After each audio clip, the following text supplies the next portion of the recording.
오늘 말씀을 통해 하나님의 사랑과 크신 은총을 누리는 복된 시간 되기를 주님 이름으로 축복합니다. 아멘. 여러분 가운데 함께하기를 축복합니다. 오늘 말씀의 제목은 신자를 향한 하나님의 영원한 약속입니다. 신자를 향한, 여러분과 저를 향한 하나님의 영원한 약속.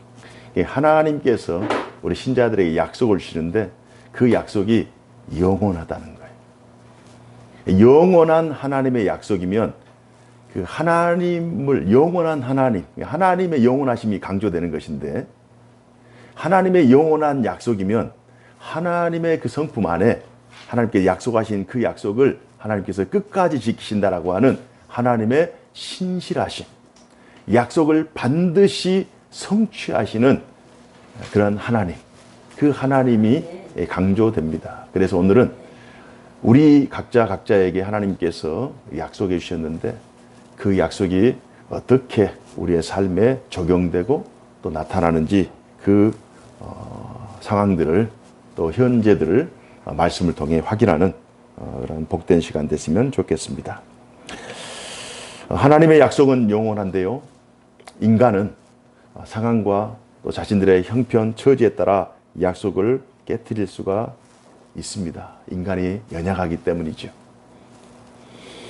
하나님께서 그러나 그분이 우리 인생들에게 하신 약속은 변개치 아니하시는, 언제나 말씀하시고 그 말씀을 성취하시는 하나님. 하나님 능력이 하나님이시기 때문에 하나님께서 능치 못함이 없으시죠. 어떤 약속을 우리에게 하시는가? 지난 주일에 우리는 여호수아의 고별 설교를 통해 아름다운 하나님의 말씀들을 살펴보았습니다. 짐승은 죽어 가죽을 남기고 사람은 죽어 이름을 남기지만 신자는 죽어 신앙 고백을 남긴다. 혹시 지난 주일 설교 기억하십니까? 여호수아의 신앙 고백의 내용이 무엇인가? 여호수아는 죽어 신앙 고백을 남겼어요. 지난 주일 말씀과 오늘 말씀이 이어지는 말씀입니다. 여호수아는 하나님은 당신이 택한 이스라엘 백성들을 애굽에서 구원하셨다. 하나님은 구원주이시다. 이 고백을 남겼고, 또 광야 40년 기간 동안 먹을 것이 없는 척박한 땅에서 하나님께서는 때와 시를 따라 먹을 것을 주시고 그들의 모든 환난과 그들의 모든 고난을 하나님께서 친히 동행하시며 그들의 생명을 보존하셨다. 또한 하나님은 5년에 걸친 가나안 정복 전쟁 가운데 늘 동행하셔서 하나님 앞서 행하시고 이스라엘 백성들 그 전쟁에서 33년 전승을 하나님께서 허락해 주셨다. 하나님은 구원의 하나님, 하나님 우리와 동행하신 하나님, 하나님 우리에게 승리를 주신 하나님, 이 신앙 고백을 여호수아가 한 거예요. 이 모든 은혜와 축복이 아브라함에게, 또한 모세에게, 여호수아에게 약속하셨던 언약의 결과인 줄로 믿습니다. 그로부터 약 1000년의 시간이 지났습니다. 이제 예레미야의 시대예요. 그 사이에 사무엘이 통치했던 그 시대가 있었고, 또 물론 그 이전에 사사들이 한 350년 정도 다스리던 시대가 있었고, 사무엘의 그 통치 시대가 있었고, 왕정 500년이라고 하는 북이스라엘과 남유다가 이렇게 나눠지고, 또 다윗을 통해서 통일왕국이 되고, 이런 전체적인 과정을 통해서 1000년의 시간이 지나서 여호수아의 신앙 고백을 지난 시간 우리가 살펴보았잖아요. 오늘 1000년 후에 예레미야의 그 시대에 과연 하나님은 여호수아 시대의 말씀으로 역사하셨고 말씀을 성취하신 그 좋으신 하나님이 1000년 후에 예레미야 시대에는 과연 어떻게 역사하고 계시는가? 그 역사가 변화됐을 것 같아요. 하나님은 1000년 전에는 역사하셨지만 1000년 후에 예레미야 시대에는 역사하지 않았을 것 같아요.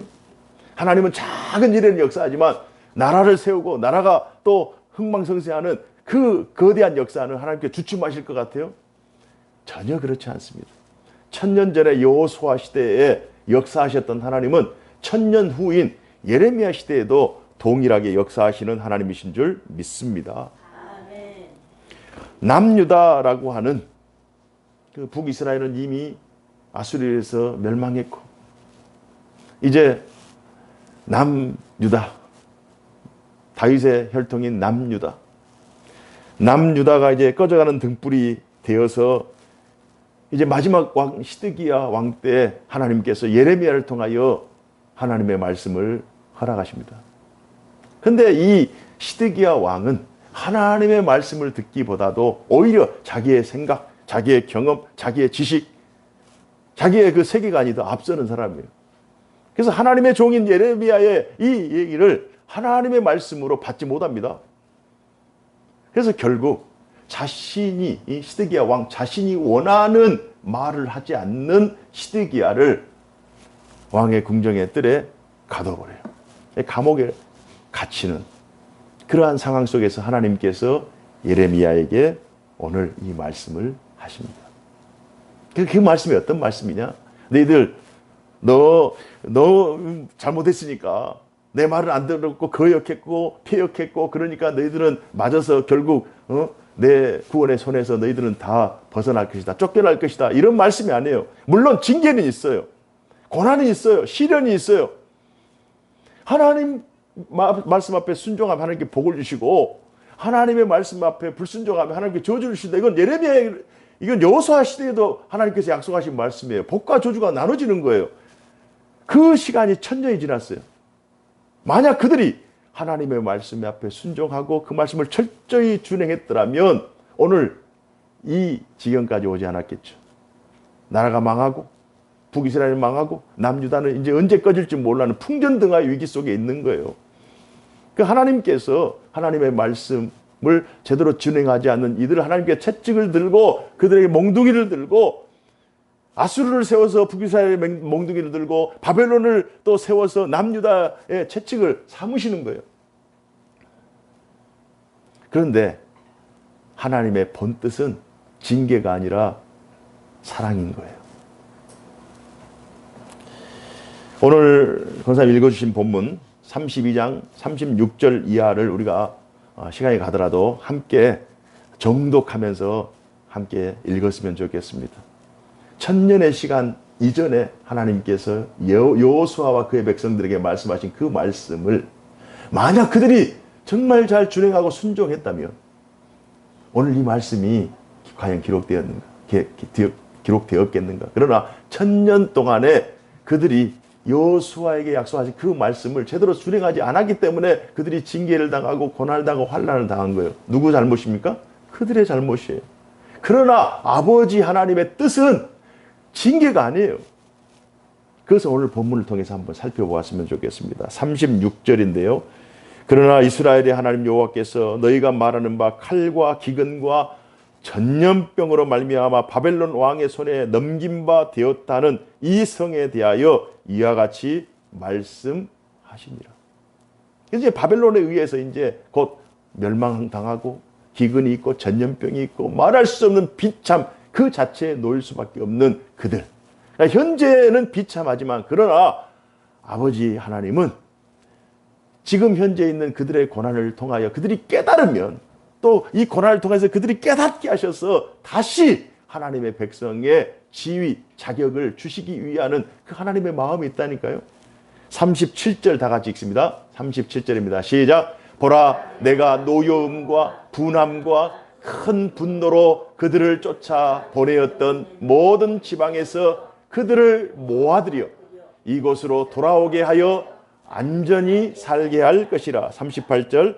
그들은 내 백성이 되겠고 나는 그들의 하나님이 될 것이며. 하나님은 언제나 이런 말씀을 하시는 거예요. 하나님은 언제나 너희는 내 백성이고 나는 너의 하나님이 될 것이다. 너희는 나의 기르는 양이고 또는 자녀고 나는 너의 아버지가 되고 너희의 목자가 될 것이다. 하나님은 변함이 없어요. 그러나 사람들이, 하나님의 백성들이, 하나님의 자녀들이 아버지의 말, 하나님의 말, 왕의 이 말씀을 거역하며 자신들의 소견에 옳은 대로 행하기 때문에 문제가 나는 거예요.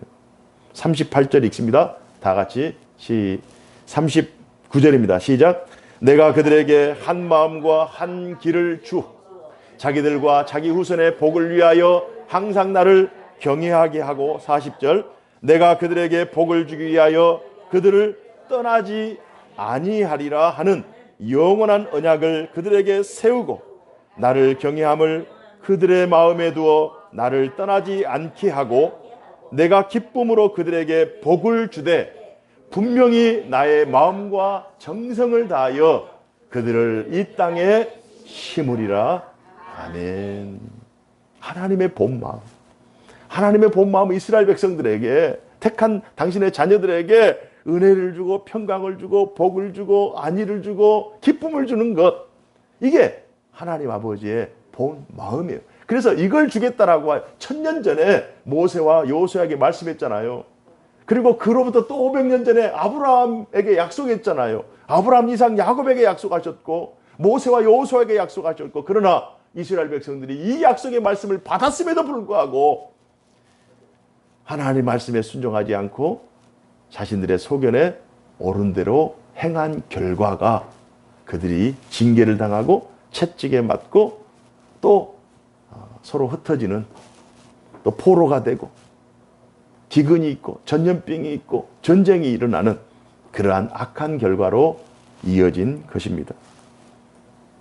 그런데 하나님께서 42절에 여호와께서 이와 같이 말씀하시니라. 내가 이 백성에게 이 큰 재앙을 내린 것 같이 허락한 모든 복을 그들에게 내리리라. 재앙과 복이 겸해 있는 거예요. 이 사실을 조금 더 구체적으로 설명하는 부분이 43절부터 44절인데요. 하나님께서 신기한 명령을 내리시는 거예요. 재앙과 복이 같이 있는 거예요. 우리가 인생을 살다 보면 상실과 회복이 공존합니다. 상실의 끝이 회복이고요. 그 회복을 맞이하는 그 순간은 상실의 그 끝자락에서 하나님의 은혜를 맛보는 거예요. 그래서 그 끝을 알 수 없기 때문에 우리는 늘 깨어서 하나님께 묻고 하나님께 지혜를 구하고 하나님과 함께 동행해야 되는 거예요. 그 상실의 끝이, 그 상실의 아픔이 너무, 상실의 고통이 너무 크고 너무 힘들다고 해서 하나님을 떠나버리거나 하나님을 거부해버리거나 하나님을 부인해버리면 회복을 맞이할 수가 없는 거예요.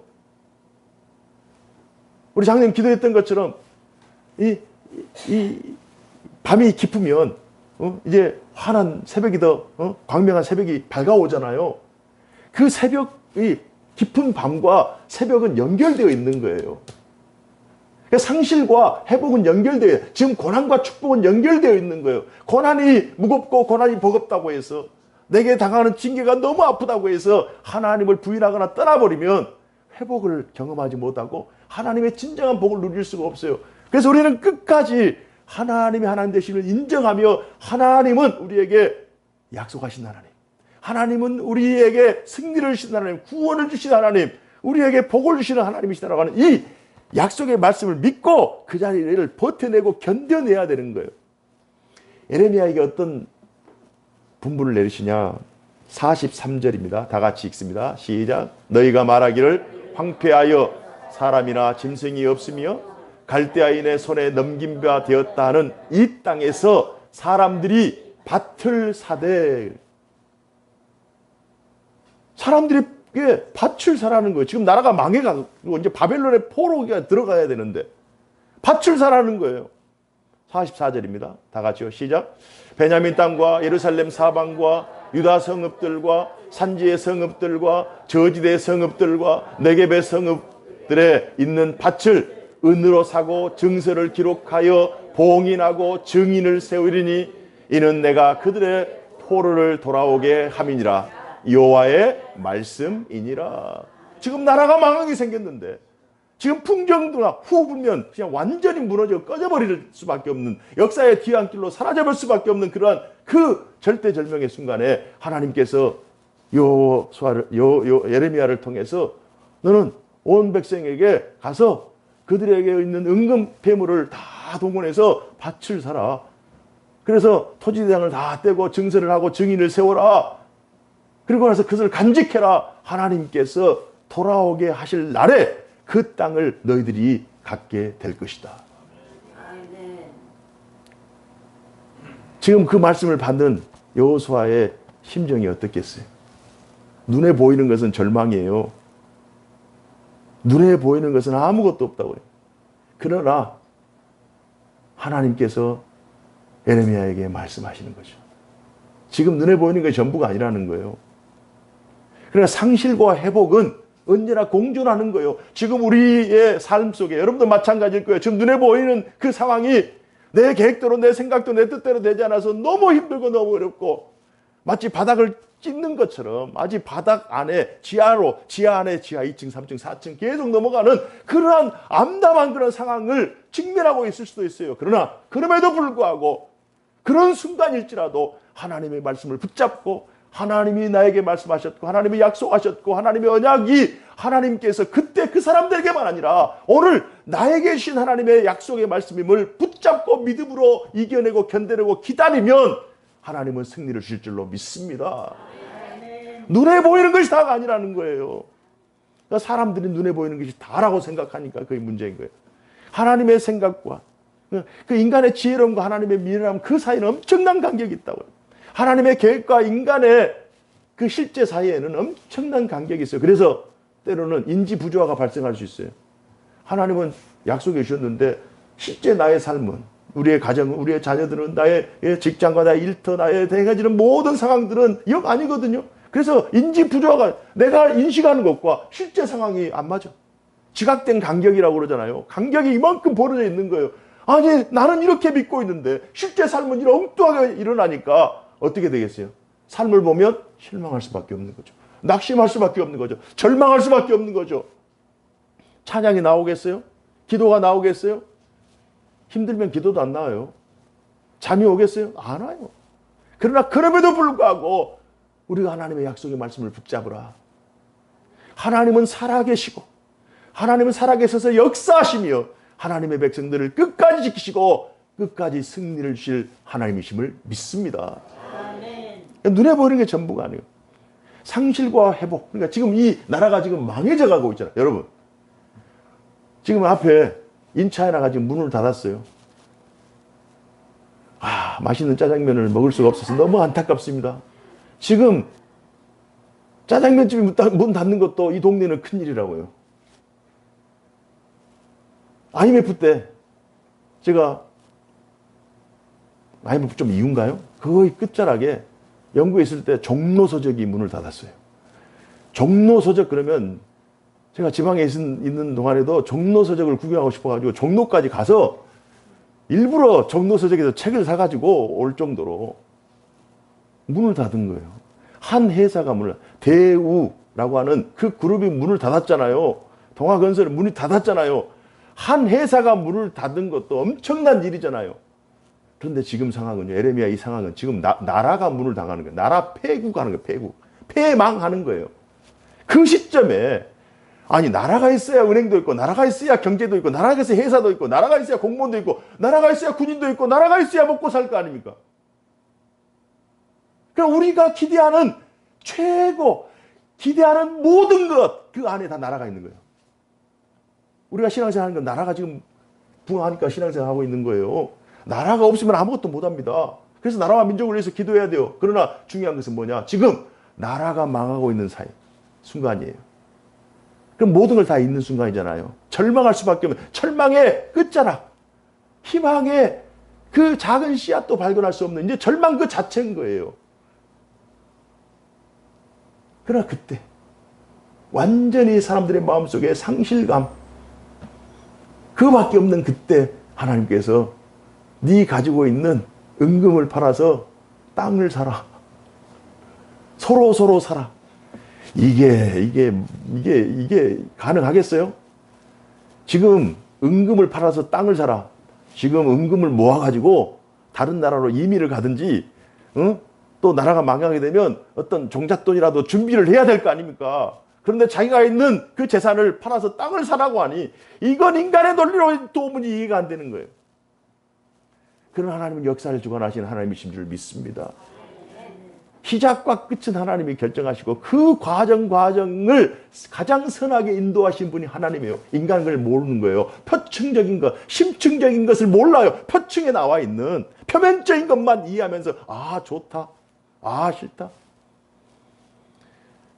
저녁에 집에 가서 식사를 하잖아요. 그러면 아내가 이제 밥을 준비할 거 아닙니까? 그러면 저는 이게 얻어먹는 주제에 짜다, 맵다, 익었다, 안 익었다, 그렇게 평가를 하고 있어요. 이게 말이 됩니까? 그 음식 여기까지 얼마나 수고를 많이 했어요. 그런데 그 결과로 딱 한 입 넣고 짜다, 맵다, 맛없다, 맛있다 이러고 있으니 이게 말이 됩니까? 우리가 똑같이 그렇게 하고 있는 거예요. 하나님은 온 우주 만물을 창조하시고 그 가운데 있는 모든 것들을 다 다스리고 통치하시고 시작과 끝을 하시고 때를 정하시고 시기를 정하시고 생명을 주관하시는 하나님이신데 그 하나님 우리가 판단하는 거예요. 우리의 생각대로, 우리의 경험대로 판단합니다. 에레미야가 사람들에게 땅을 사게 합니다. 그러면서 먼저 자기도 땅을 사요. 자기의 친척 사촌인 아나두스에 있는 친척 하나멜의 땅을 밭을 70세겔, 은 70세겔을 주고 삽니다. 하나님의 말씀, 약속의 말씀을 믿고 순종한 거예요. 어떤 상황이요? 처참하고 비참한 상황이에요. 어떤 상황 속에서요?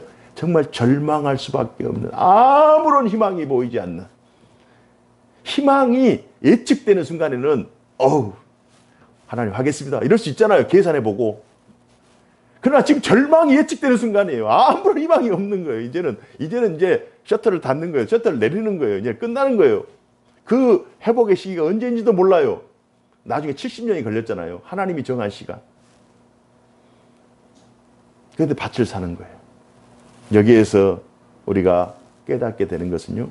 하나님의 언약을 소망으로 간직하기 위해서는 두 가지 요소가 필요해요. 첫 번째는 믿음입니다. 두 번째는 소망입니다. 순종입니다. 순종. 믿음과 순종. 하나님의 언약의 말씀이 나의 삶에 또 나의 인생에 또 우리의 가정에 또 이 시대에 응하기 위해서 우리에게 필요한 하나님의 그 약속받은 신자들이 가지고 있어야 할 두 가지 요소는 믿음과 순종이에요.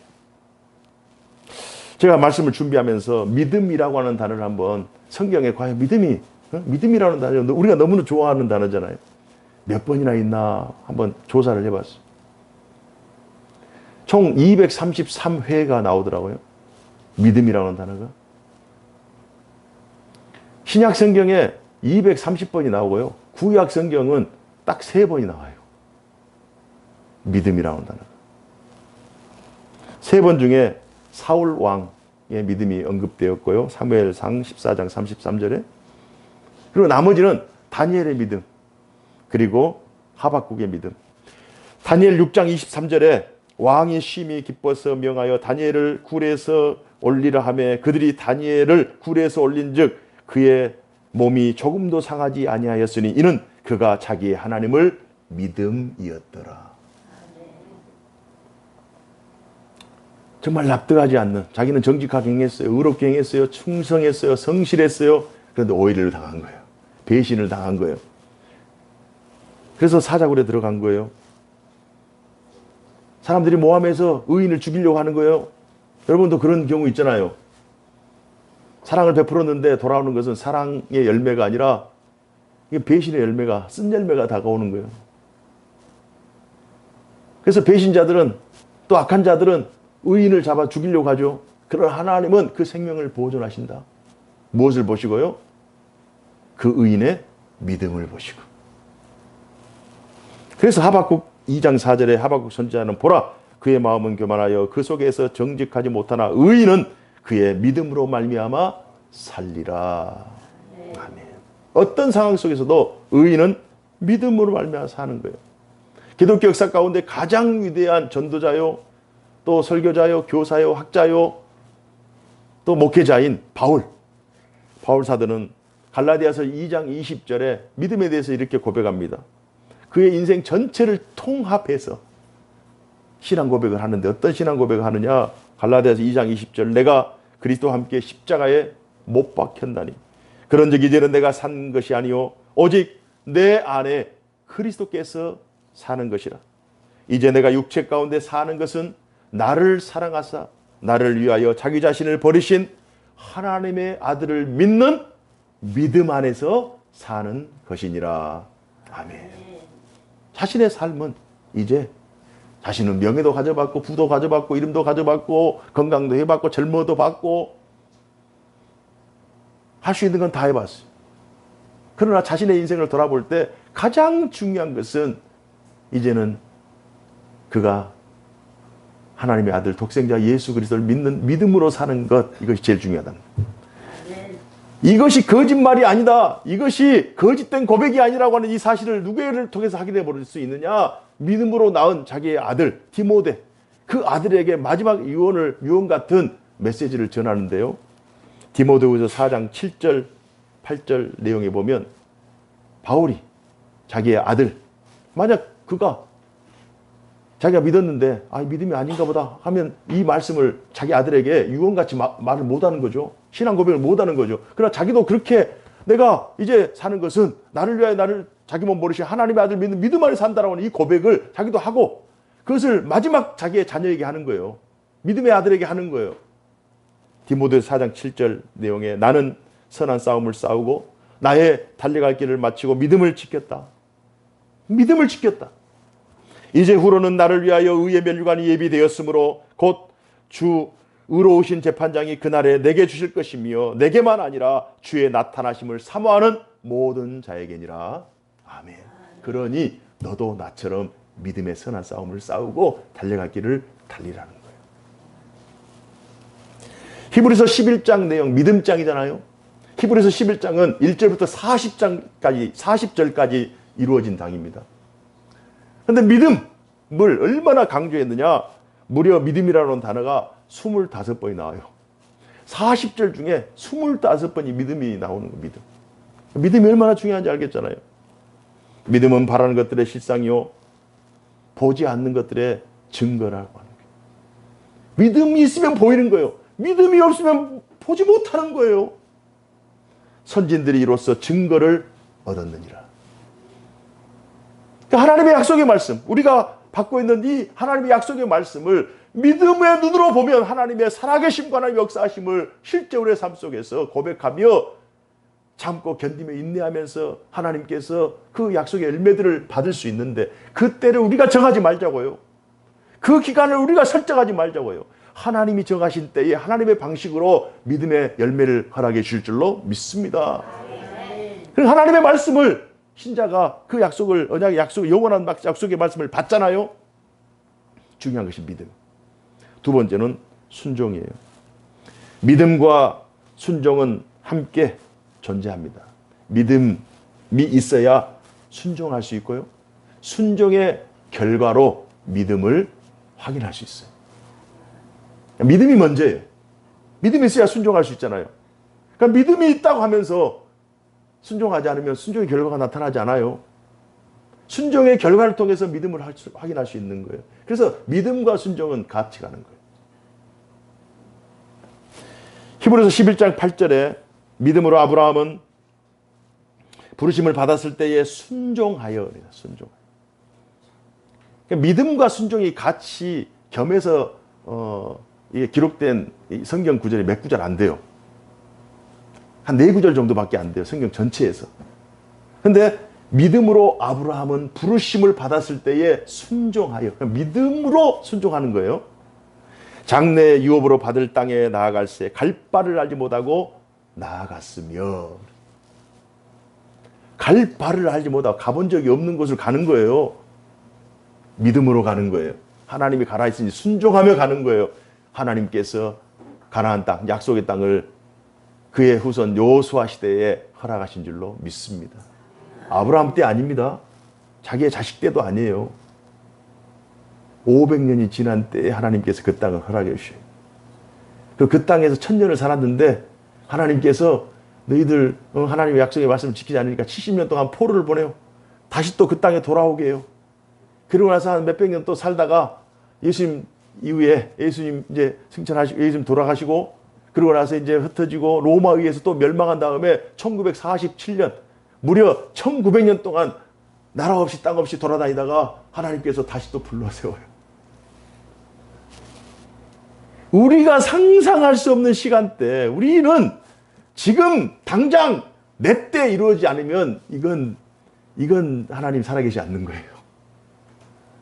내가 해야 되고 내 때 해야 되고 지금 당장 나와야 뭐 결과가 마치 우리나라 인스턴트 조합처럼 동전 넣으면 커피 나와야 되고 뭘 하면 막 바로 나와야 되는 거 뻥튀기 같이 막 텅텅 막 나와야 되는 거예요. 그러지 않으면 하나님 능력 없는 거예요. 그 하나님은 시간의 주인, 공간의 주인, 인간의 주인이잖아요. 시간을, 공간을, 인간을 그 가운데 하나님의 구원 역사를 진행하시는 거예요. 하나님의 절대 주권 아래 한치의 오차도 없이. 어제 그제인가 제 막내가 이런 질문을 하더라. 제 친구들 중에 하나님의 살아계심, 하나님의 그 존재를 어떻게 증명할 수 있는가? 그들의 눈에는 믿지 않는 자의 눈에는 하나님이 안 보이니까 하나님이 살아계신 그 존재 증거가 아무것도 없는 거예요. 그러나 믿음의 눈으로 보면 하나님이 살아계시지 않는 증거를 찾을 수가, 모든 것이 다 하나님의 살아계시는 역사, 구원 역사의 증거인 줄로 믿습니다. 해와 달과 별과 이 땅에 존재하는 시간, 계절, 모든 것들, 인간의 생사화복을 주관하시는 그 하나님의 그 보이지 않는 손길이 있기 때문에 우리가 지금까지 사는 거예요. 신기한 거잖아. 똑같은 환경, 똑같은 이 세상인데 믿지 않는 자들은 하나님을 전혀 볼 수 없다는 거예요. 그러나 우리는 믿음의 눈으로 하나님이 다 이 세상에 충만해 있다는 거예요. 이렇게 달라버려요. 신자는 성경을 하나님의 약속으로 믿고 받는 하나님의 특별한 사랑을 입은 자인 줄로 믿습니다. 그래서 오늘 이 말씀을 통해 우리의 믿음과 순종을 점검해 보자는 거예요. 우리의 삶을 한번 망원경으로도 보고 한번 현명으로도 한번 봐봐요. 제3자의 입장에서 한번 조명해 봐요. 제가 그 라운드에서 뛰고 있잖아요. 우리의 삶의 그 현장에서. 그러나 때로는 코치의 입장에서, 때로는 관객의 입장에서 한번 지켜보자고요. 자기가 노래를 부를 때는 정말 잘한 것 같지만 제3자의 관점에서 보면 아닐 수도 있거든요. 한번 보자고요. 우리가 지금 잘하고 있는가? 믿음과 순종의 삶을 온전히 살고 있는가? 나는 하나님의 일에 대한 믿음이 있는가? 말씀에 대한 순종, 교회 질서에 대한 순종, 하나님의 부르심, 세우심, 보내심에 대한 순종이 있는가? 있다면 감사하시기 바랍니다. 아멘. 있다면 감사해. 할렐루야. 하나님께서 나에게 믿음의 절정기를 주셨다. 믿음의 상승기를 주고 있다. 하나님의 일에 내가 쓰임받고 있다. 내가 선두가 돼서 하나님 앞에 정말 아니 여호수아 갈렙만 있겠어요? 수많은 사람들이 그러니까 선두 그룹에 서고 있다. 내가 진짜 하나님 앞에 붙들림 받고 있다. 내가 하나님의 때에 가장 전성기로 내가 보내고 있다. 저도 마이크 잡고 있을 때나 전성기죠. 제가 은퇴하면은 어떻게 누가 내 말을 들어주겠어요? 안 그래요? 여러분이 지금 우리 장로님들 권사님 마찬가지예요. 하나님께서 지금 쓰임 받고 있다. 쓰고 계신다. 하나님께 쓰임 받고 있다라고 하는 이 사실. 얼마나 감사한지 몰라요. 현직에 있을 때는 모르잖아요. 그러나 은퇴하면 알잖아요. 부족하다면 기도하자. 기도하자. 하나님은 믿음과 순종의 사람들을 통해 큰 일을 행하셨고 지금도 행하고 계시고 앞으로도 행할 줄로 믿습니다. 하나님이 지혜 있는 사람, 똑똑한 사람, 돈 많은 사람, 명예 있는 사람, 뭐 잘난 사람, 뭐 이쁜 사람, 힘 있는 사람, 뭐 이렇게 남자들 뭐 이렇게 근육 있는 사람, 그런 사람들을 하나님 쓰시겠어요? 그런 사람들 너무 많아요. 내가 그러지 않는다고 생각해서 그러지 않는 것 같지만 이 세상에 돈 많은 사람, 이 세상에 지혜 있는 사람, 이 세상에 많이 배운 사람, 지위 높은 사람 얼마나 많아요. 너무 많아요. 하나님 그런 사람들보다 하나님이 쓰시는 사람은 믿음 있는 사람, 그 믿음 가지고 순종하는 사람, 그 사람을 하나님 사용하실 줄로 믿습니다. 아멘. 우리가 이 인식을 가지고 있는 게 중요해요. 하나님은 언제나 복되시다. 하나님은 언제나 복이시다. 그리고 신실하시다. 그분의 지혜, 경륜, 섭리를 믿고 순종하자. 왜요? 하나님은 복이시니까. 하나님이 신실하시니까. 때로는 불합리해 보이는 상황을 직면할 때가 있어요. 우리의 이성으로, 우리의 논리로, 우리의 경험으로 정말 불합리해 보이는 상황, 그 상황에 우리가 마치 늪에 빠지게 되는 그런 경우가 있을 수 있어요. 또는 불공정해 보이는 환경 속에서도 정말 우리가 허우적거릴 때가 있다고요. 그러나 그럼에도 불구하고 이 시간 우리가 어떤 믿음, 어떤 순종을 가지고 있어야 되느냐? 하나님의 공정, 하나님의 정의, 하나님의 공의는 살아있다. 하나님의 공정과 하나님의 정의와 하나님의 공의는 살아있다. 그래야, 이 믿음 가지고 순종해야 우리가 이 시대의 예레미야, 이 시대의 다니엘, 이 시대의 에스겔로 살게 될 줄로 믿습니다. 믿음과 순종은요, 영적 전투, 영적 전쟁 가운데 전략과 무기예요. 전략과 무기. 아무리 무기가 좋아도 전략이 안 좋으면, 아무리 전략이 좋아도 무기가 안 좋으면 두 가지가 같이 가야 되는 거예요. 이 믿음과 순종, 믿음과 순종. 영원하신 하나님의 약속을 믿고 순종함으로 우리들의 삶이 회복되고 승리하는 복된 인생 사시기를 주님 이름으로 축복합니다. 기도하겠습니다. 은혜로우신 하나님 아버지 감사합니다. 오늘 우리에게 주신 귀한 말씀, 그때 그들이 받고 믿음으로 삶을 이기며 어려운 환경 속에서 끝까지 믿음과 순종의 길을 걸었던 것처럼 우리 또한 이 말씀을 하나님 우리에게 주신 약속의 말씀임을 고백하고 믿음으로 순종하는 복된 인생 살게 하여 주옵소서. 이기며 승리하는 승리의 함성, 승리의 쾌가, 승리의 찬양이 우리의 가정, 우리의 일상에 널리 퍼지도록 성령께서 함께하여 주옵소서. 주 예수님 이름으로 기도하옵나이다. 아멘.